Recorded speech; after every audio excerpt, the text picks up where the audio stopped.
Last Sunday morning, on my way to church, I listened, as I often do, to Aisha Rasco, host of Weekend Edition Sunday. She was having a conversation with a famous actor about his new role in a movie, which is sort of what happens in the news. And their conversation was interesting. It went in all different kinds of directions, as good journalism will, and it ended up talking about fear, particularly the fear of failing, a kind of fear often referred to as imposter syndrome. And Aisha Roscoe said something that has stuck with me all week. Do it scared.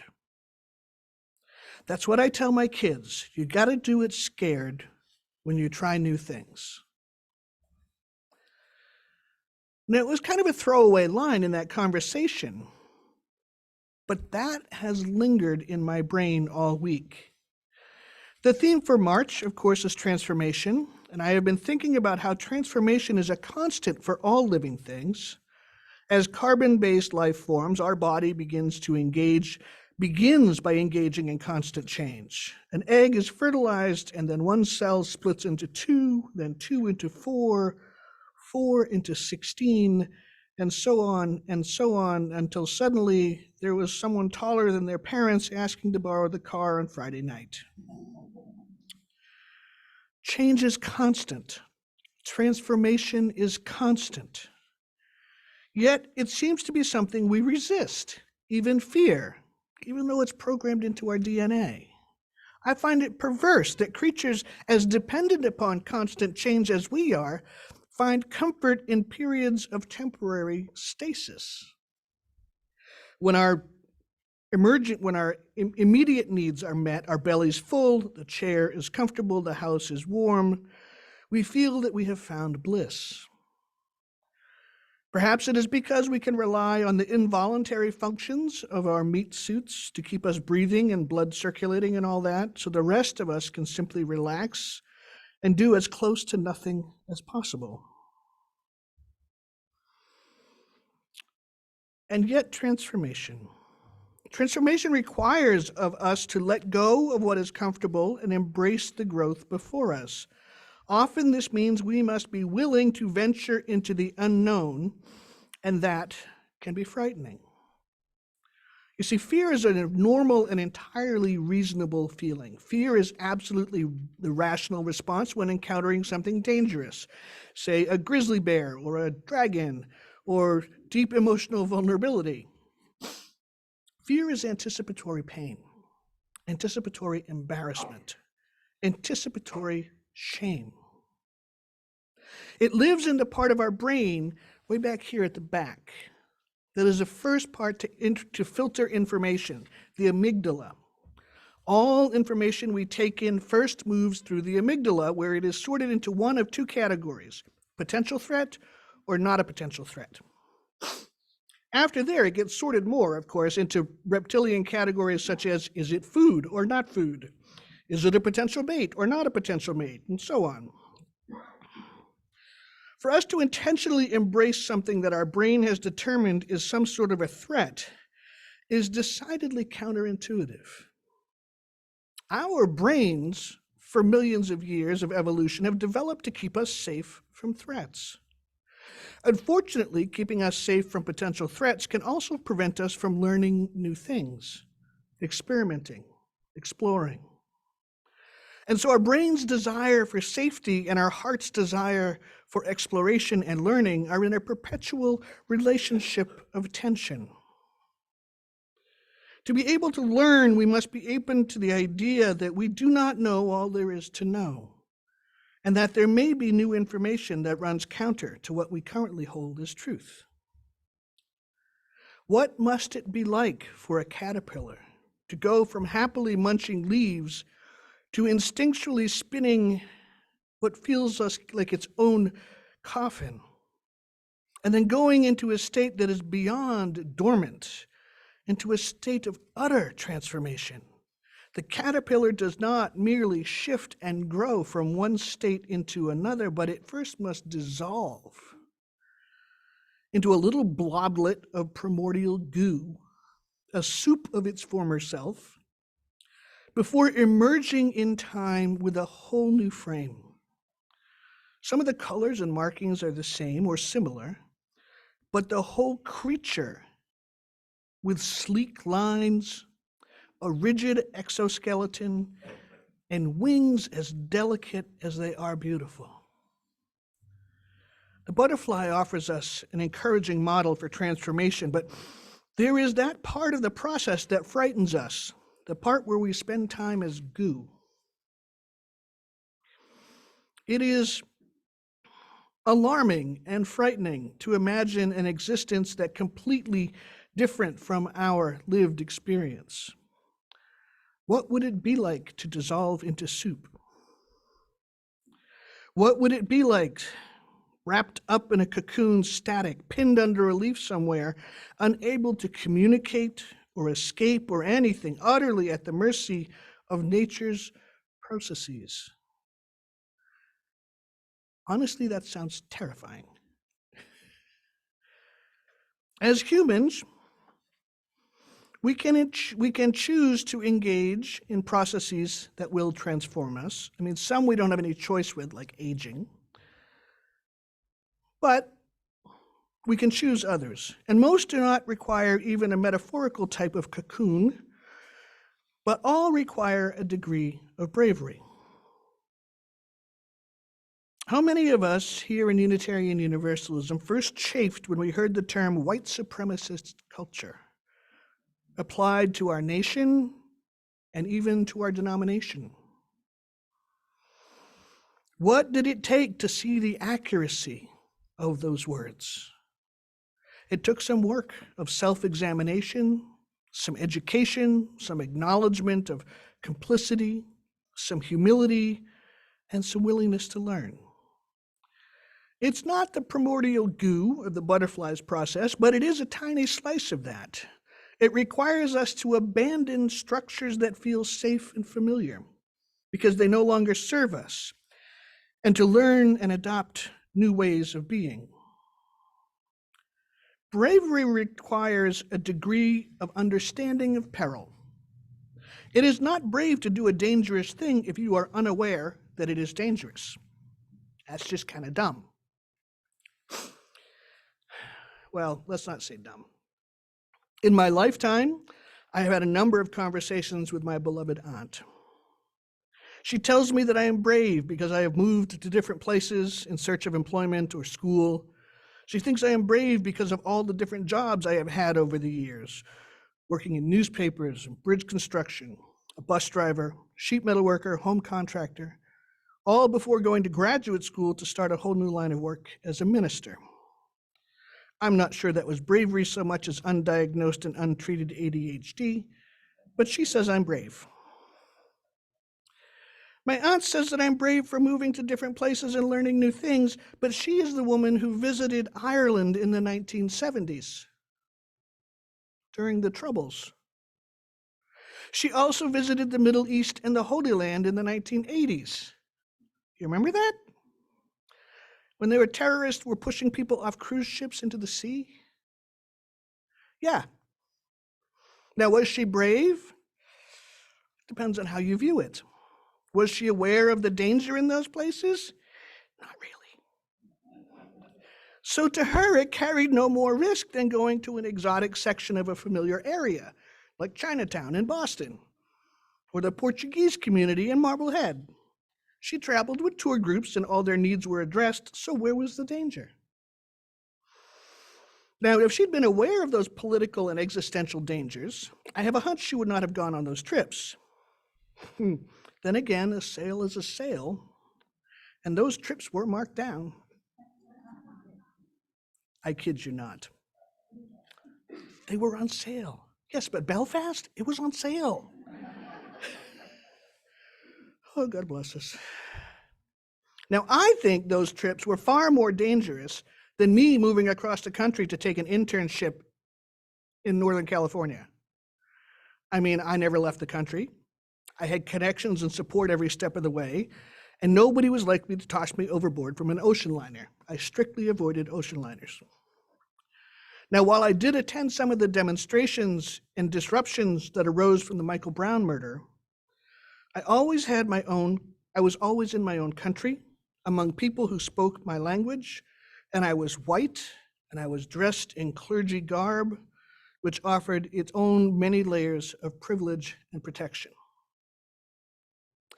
I think the bravery she sees in my travels is centered in her own sense of security, living in the town where she was born.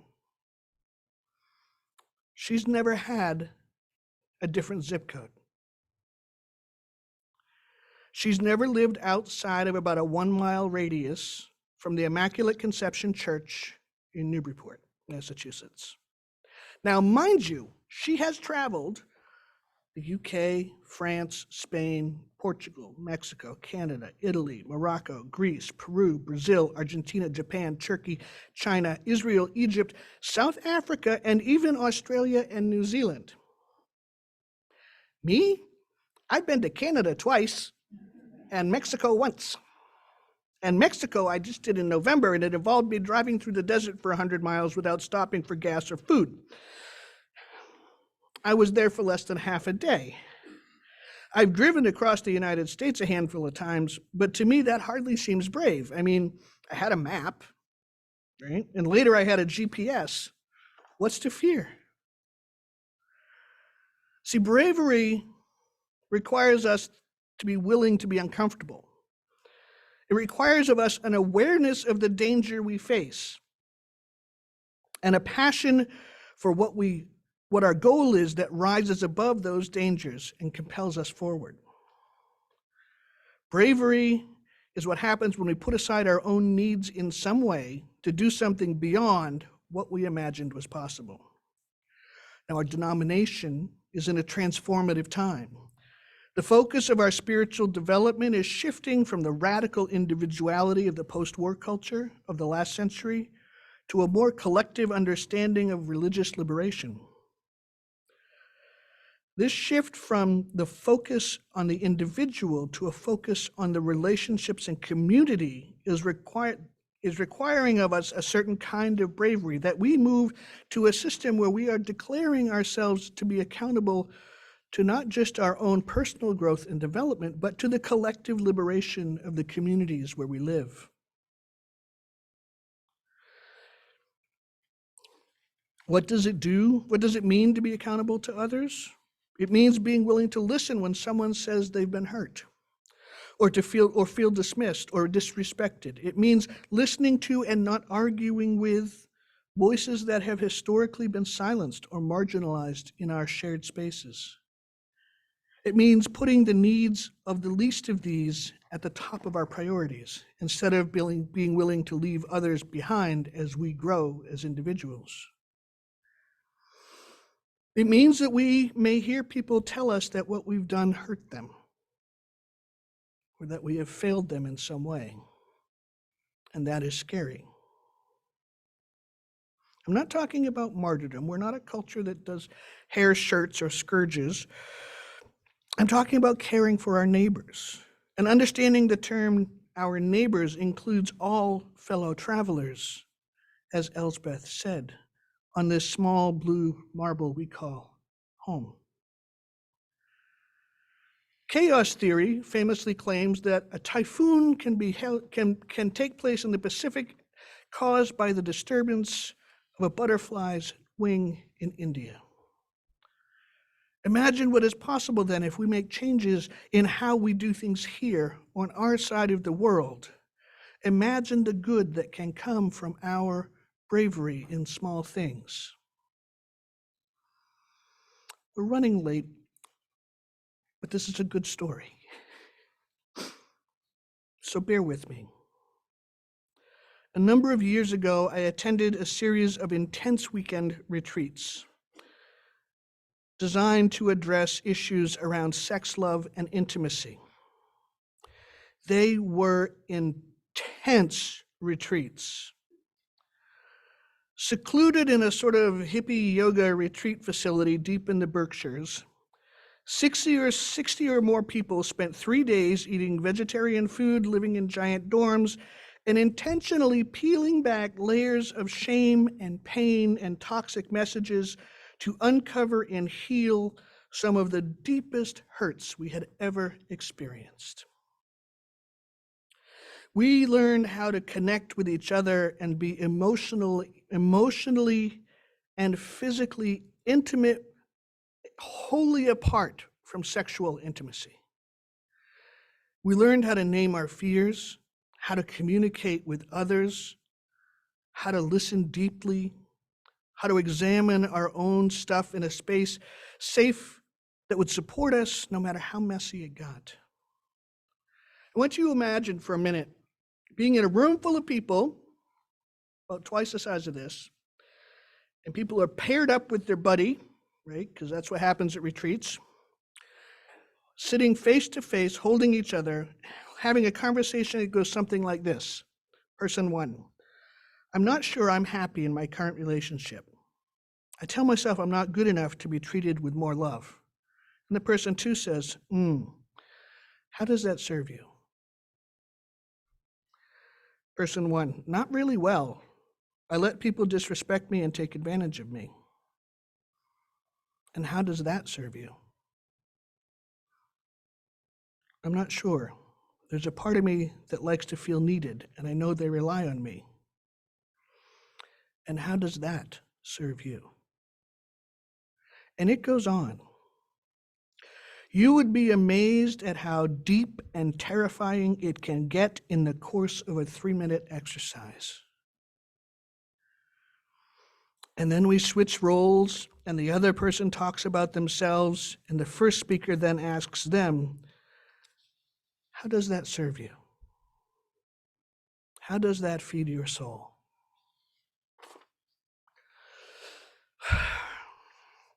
Now, I have done some nutty, possibly quite dangerous stuff in my adult life, but I will tell you that the work I did in those workshops was the most terrifying stuff I've ever done in my life.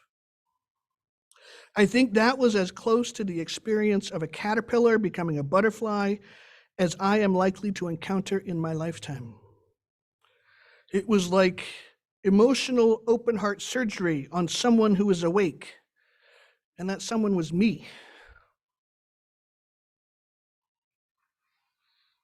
So if anything happens when I get writing, sometimes the words have a plan of their own. My original intent for today was talk about how our good deeds can be good deeds, but they don't count as brave necessarily, unless there's some inherent risk. For example, we ought not call ourselves allies for racial justice if we sit placidly by when someone makes racist comments. For us to be an ally, we need to be willing to absorb some of the metaphorical blows directed at those we claim to support. If we hold ideals but do not support them with real work that involves effort and risk on our part, then we are merely passive philosophers spouting flowery platitudes. In order to effect change, we must engage with discomfort, ours or someone else's. We must be brave enough to be willing to be transformed by the experience and to be transformed by what we learn, and then to play a part in the transformation of the world. So I encourage you this morning to take with you a question. How does what I am doing serve the greater good?